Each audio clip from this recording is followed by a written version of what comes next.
I touched mine. Howard Middleton. Howard Middleton became our first port commissioner. Well, Howard was the person that started me on my career. The reason I went back to college and everything, because Howard had was at our civic club meeting and was trying to get some community organization going, and Howard uh, had us to ask questions and all of that, and evidently whatever questions I asked, because in psychology with a sociology minor, I was asking the right questions, and he started talking to me and told me, that I needed to go back to school, and I took him at his word, uh, but because I had dropped out and I went back to school, that's the way it was. So Howard got me to go back to school, but Howard Middleton was one of those people that was very militant, and he was over the Black Cowboys rodeos. Anyway, he had his hands in just about all of the political uh, situations, and he encouraged people to run for office and all of that. Unfortunately, when he tried to run, nobody voted for me. He lost. He lost. So that's one of those things that happened. Um, I, I know I'm going on and on, but I just wanted to bring up some of the people that uh, that we heard about, and one in particular that I don't want to forget was Justin Robinson Jr. Justin Robinson was our first council member.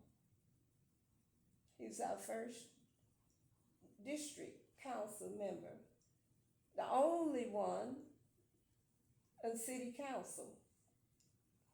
I just happened to be on the board at the Salvation Army at the time that he was in office, and I was advisory council chair of the Salvation Army Boys Club. It was not Boys and Girls Club then; it was just the Boys Club.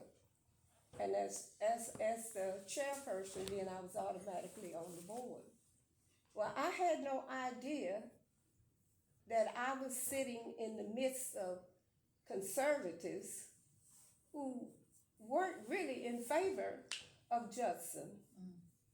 So I became a person that was tooting the horn and standing up for Judson, and we became good friends. And Judson came over. They invited him over, but what I didn't understand was the conservatives had invited a black man from Galveston who was opposing Justin Robinson. Justin was tall, tan complexion with this wavy hair, and he seemed to be a very mild-mannered person.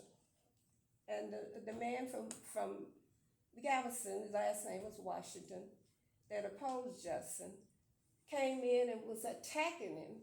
Well, I was surprised because I didn't expect this. I didn't know they were going to do something like that.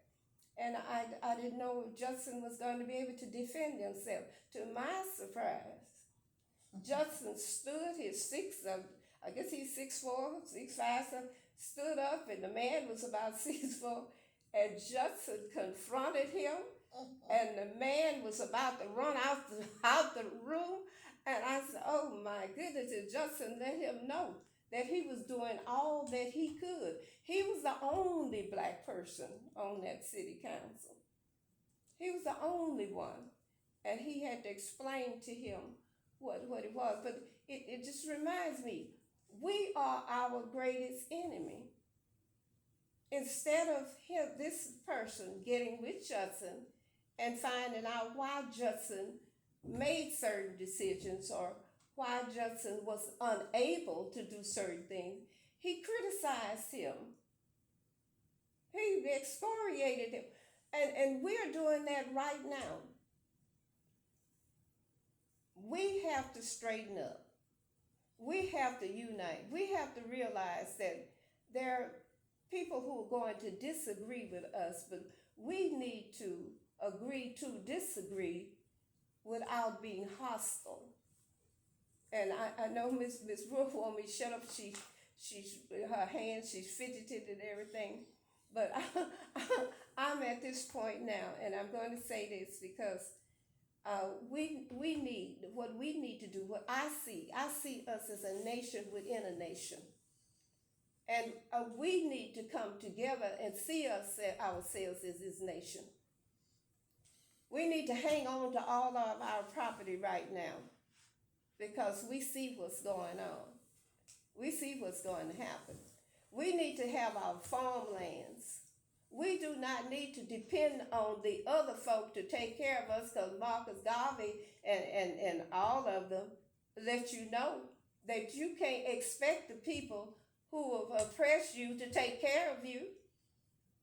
We're going to have to learn to take care of ourselves. It's time for us to unite. And I think that the word that they say that we're supposed to use is Ubuntu. It's time for Ubuntu. And I'm going to shut up, but I hope she'll let me on one of the broadcasts compare what we're going through right now with the Reconstruction period. Ms. Johnson, no apologies necessary. This is what we need to hear, our history. You're a historian. You live the life. You've experienced it. And who better to do a storytelling at this time?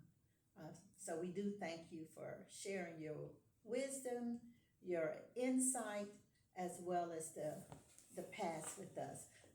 And I'd like to thank you for calling out Ovi Duncantel. He's one of our African American leaders that founded this organization. And we're here today because of him, you, Mr. Willard Vital, and all the others that did the conception of Black Heritage Society. So as we pass the torch on to my generation, to future generation, we need to have the storytelling. We need to have the insight, the information, and you sharing with us so that we'll be able to tell it to our children, our grandchildren, our children's children. That's what it's all about. I'd like to, for Will to go ahead and look at the books that we have acquired from the library. These books are the banded books from the Houston Public Library that our president and they have disallowed DEI